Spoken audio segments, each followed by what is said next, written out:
আসসালামু আলাইকুম, কেমন আছো? আশা করি ভালো আছো।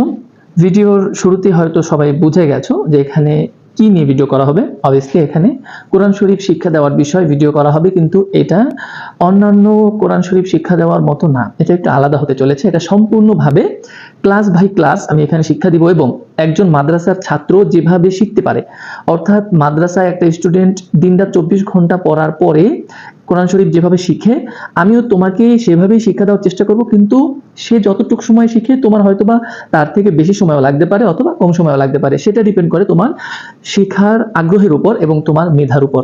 তবে আমি এখানে সকল ধরনের মেধা, যারা কম মেধাবী অথবা বেশি মেধাবী, সকলের উপর নির্ভর করেই এখানে ভিডিও আপলোড করার চেষ্টা করব, যাতে সকলে এখান থেকে শিখতে পারে এবং সব বয়সী মানুষ এখান থেকে শিখতে পারে। তবে আমি এখানে কাদেরকে উদ্দেশ্য করে ভিডিওগুলো করছি তাদের কথা বলে নিই।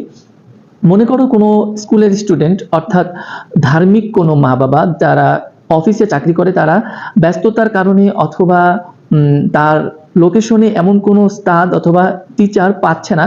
বলতে চাচ্ছিলাম, অর্থাৎ যে স্থানে তোমার মা বাবা থাকে সেখানে এমন কোনো টিচার নাই, অথবা অনেক দূরবর্তী, অথবা তারা সারাদিন ব্যস্ত থাকার কারণে তোমাদেরকে এই কোরআনের পিছনে আলাদা সময় দিতে পারছে না।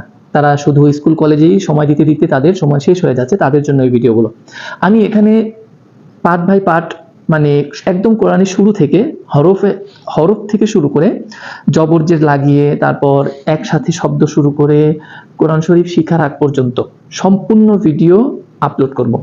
এবং কোরআন শরীফ শেখার পর থেকে, অর্থাৎ যখন থেকে কোরআন শরীফ শেখা হয়ে যাবে, এর পরেরটা আমি শিওরলি বলতে পারছি না, তবে চেষ্টা করব সেখানে আপলোড করার জন্য তারপরেও। তো আমি বেশি কথা বলবো না, এখনই শুরু করে দিব। তো শুরুতে আজকে আমাদের জানতে হবে যে আমাদের কোরআন শরীফে যেই লেখাগুলো রয়েছে এর মধ্যে মোট হরফ কয়টা। এটা অনেকেই জানে, অনেকেই জানে না, তারপরে বলে দিচ্ছি। মোট হরফ হচ্ছে 29টা। এই হরফ 29টা আলাদা আলাদা ভাবে লেখার আকৃতি যেরকম দেখা যায়, একসাথে লিখলে সেটার আকৃতি ওইরকম থাকে না।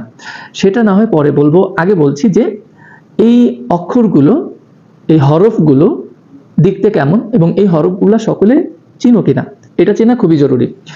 তো আগে আমরা এখন হরফগুলো চিনব, এবং হরফগুলো চেনা শেষ হয়ে গেলে তারপর আমরা এই হরফগুলো যখন একসাথে আসবে, অর্থাৎ আলাদা আলাদা না এসে একসাথে আসবে, তখন এটার আকৃতি কেমন দেখা যায় সেটা শেখার চেষ্টা করব। এখন আর কথা বেশি বলবো না, সময় নষ্ট না করে মূল ক্লাসে শুরু করে দিচ্ছি। এখন তোমরা স্ক্রিনে দেখো, সেখানে আমি তোমাদেরকে লাইভে কিছু আকৃতি দেখানোর চেষ্টা করব স্ক্রিনে।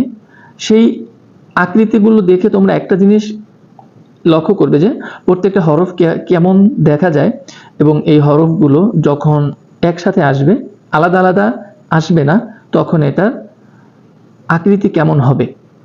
লক্ষ্য করো, তোমরা স্ক্রিনে দেখতে পাচ্ছ আমি এখানে আলিফ লিখলাম। আলিফটা এরকম সোজা দাগেরই হবে। সাধারণত আমি এখানে আলাদাভাবেও একটি আলিফ, যেটা সঠিক আলিফ সেটাও দিয়ে দিলাম। এটা হচ্ছে আলিফ। তো এই আলিফ আমি আগে শেখানোর চেষ্টা করব সম্পূর্ণ হরফগুলো। আলিফ, এরপর স্ক্রিনে দেখতে থাকো, বা, তা, সা, জিম, হা, খ, দাল, জাল, র, ঝা, সিন, শিন, সদ, দদ, ত, ল, আইন, গাইন, ফা, কফ, কাফ, লাম, মিম, নুন, ওয়াও, হা, হামজা, ইয়া। 29টা হরফ যদি না জেনে থাকো তাহলে হাতে একটা আমপারা নাও। আমপারা বলতে যে আমপারা না, কায়দা নাও। কায়দার মধ্যে আলিফ বাতাগুলো আলাদাভাবে লেখা আছে, ওইটা তুমি হাতে নাও, খুলে বসো এবং প্রত্যেকটা হরফ মিলিয়ে মিলিয়ে বলতে থাকো এবং পড়তে থাকো। এটা এখন সর্বপ্রথম খুবই জরুরি। এখন আসো, যখন আমাদের আলিফ বাতা শেখা হয়ে যাবে তখন কি করব? আমি তোমাদেরকে এটা সাজেস্ট করব যে তোমরা এখন এই ভিডিওটা অফ করো এবং তারপরে এই আলিফ বাতাটাকে শিখো, এরপর সামনে ভিডিও দেখো। হয়ে গেছে? তাহলে এখন দেখো আবার স্ক্রিনে দেখো, এখানে আলিফ আছে। এই আলিফটা সরি, একটু ব্যাকা হয়ে গেল। এই আলিফটা তোমার যদি আলাদা আসে তখন হবে এরকম, ঠিক আছে? তখন এরকম হবে। যদি এই আলিফটা কোনো শব্দের সাথে মিলিত হয়ে আসে তখন এই আলিফের আকৃতিটা এরকম থাকবে না, তখন এই আলিফের আকৃতিটা হয়ে যাবে এরকম। ঠিক আছে, এরকম দেখেছো, এই যে এটা বা, এটা হলো আলিফ। এখন দেখো একটা শব্দ যদি লিখি আমি, বা বোন, বা বোন, এটা একটা শব্দ, সম্পূর্ণ একটা শব্দ। এটার মধ্যে যে আলিফ আসছে, এই আলিফটা দেখো আলাদা আসে নাই, এটা মিলিত হয়ে আসছে একটা হরফের সাথে। তখন এই আলিফটা এই বায়ের ডান পাশে মিলিত হয়ে আসছে, ডান পাশে। একটা জিনিস লক্ষ্য করেছো, ডান পাশে মিলিত হয়ে আসে। যদি এই আলিফটা বাম পাশে মিলিত হয়ে আসতো, যদি এইভাবে মিলিত হয়ে আসতো, এইভাবে, অর্থাৎ এই যে বা এবং এটার পরে এই আলিফের সাথে মিলিত হয়ে এটা যদি আসতো, তাহলে এটা আর আলিফ থাকতো না, এটা আর আলিফ থাকতো না, তখন এটা লাম হিসাবে পরিচিত থাকতো। লাম যখন আলিফ আগের হরফের সাথে পরের হরফের সাথে মিলিত হয়ে আসে, তখন এটা রূপ কেমন হয় সেটা লামের অক্ষরে গেলে তোমরা দেখতে পাবা।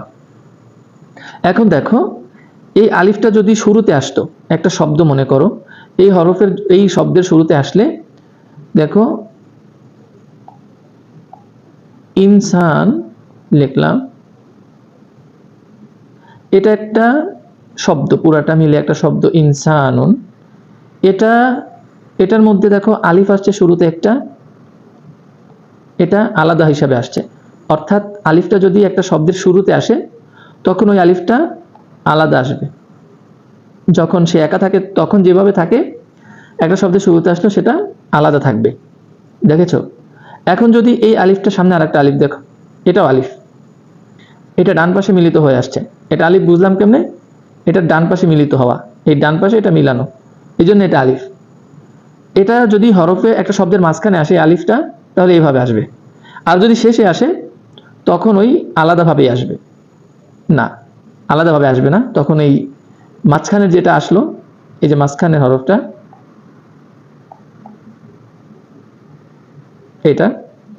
এটার মতোই আসবে। যদি শেষে আসে তখন এটার মতোই আসবে। আলিফেরটা গেল। এখন দেখো বায়ের ক্ষেত্রে, এটা হচ্ছে বা, তো এই বাটা আলাদা এইভাবে দেখা যায়। এখন যদি এই বাটা মনে করো একটা শব্দের মধ্যে আসে, শব্দের শুরুতে, শব্দের মাঝখানে এবং শব্দের শেষে, তিনটা একসাথে দেখাচ্ছি। যেমন শব্দের শুরুর বা এটা, শব্দের মাঝখানের বা এবং শব্দের শেষের বা, এখানে তিনটাই বা, এটাও বা, এটাও বা, আর এটা পুরাটা মিলে একটা বা। এখন এখানে যে বা গুলো আছে, এই বা গুলো এই পুরাটা মিলে একটা শব্দ, ঠিক আছে? এই পুরাটা মিলে একটা শব্দ, এই পুরাটা মিলে একটা শব্দ। এটা পুরাটাকে একটা শব্দ ধরেছি আমরা। তো ধরলে শুরুর অংশ বা, এই মাঝখানের অংশ বা এবং শেষের পুরাটাও বা। দাগের কারণে তোমরা এবিজিবি মানে না বুঝতে পারো, আরেকটু ক্লিয়ার করে বলে দেই। মাঝখানের বাটার চিহ্ন থাকবে এরকম, আর যদি শুরুর বাটা শুরুতে আসে, এটা চিহ্ন থাকবে এক দাঁত। এরপরে অন্য হরফ আসতে পারে, ঠিক আছে? আর শেষে বাটা সম্পূর্ণভাবে আসবে, একদম একটা সম্পূর্ণ বা যেরকম হয় সেভাবে আসবে। এটা গেল বায়ের আলোচনা। এরকম ভাবে বা যেরকম, বা তা থা তিনটা এরকম ভাবেই হবে। অর্থাৎ বায়ের নিচে এক নোক্তা, আর বা তায়ের নিচে এক নোক্তা না, তায়ের দেখো এই যে তায়ের উপরে দুই নোক্তা, নিচে দুই নোক্তা, সরি, তায়ের উপরে দুই নোক্তা, এটার উপরেও দুই নোক্তা, এখানে দুই নোক্তা।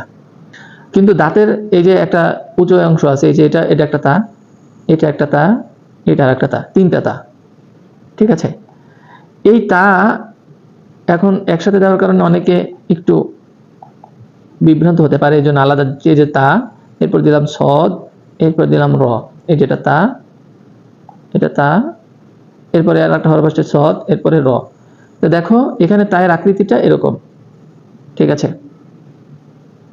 তাহলে তা এরকম, বা যেরকম তা এর একই রকম, এটার মাথাটা এরকম থাকবে শুধু। আর যদি সা হইতো এখানে, তখন এটার উপরে তিন নোক্তা হতো।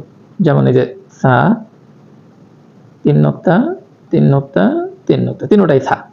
মাঝখানে আসলে এরকম থাকবে, শুরুতে আসলে এরকম থাকবে, আর শেষে আসলে পুরো সাটা থাকবে। আলিফ বা তা থা তিনটা শেষ। দেখো এখন ক্লাস অনেক লম্বা হয়ে গেছে, আজকে আলিফ বা তা থা এই পর্যন্তই থাকলো। আমি এর পরের ভিডিওতে তোমাদেরকে জিম থেকে দেখানো শুরু করব।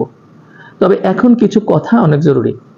দেখো এখানে যদি তুমি ধৈর্য ধরে থাকো, ধৈর্য ধরে তুমি শিখতে পারো, প্রথমে কিছুদিন একটু কষ্ট হবে, 1 মাস অথবা 2 মাস, এরপরে তোমার রেজাল্টটা কি আসে তুমি দেখবা।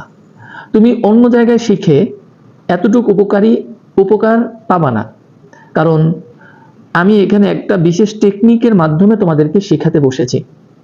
তোমরা যদি এখান থেকে এই টেকনিকগুলো শিখো, কখনো যদি কোনো টিচার তোমাদেরকে পড়াতে আসে, তোমরা তাদেরকে এই টেকনিকগুলো বলে দেখো, তখন দেখবে এই টেকনিকগুলো কি কার্যকরী না কার্যকরী না। এই টেকনিকগুলা সকল বয়সের সকল মেধাবী ছাত্রদের জন্য কার্যকরী।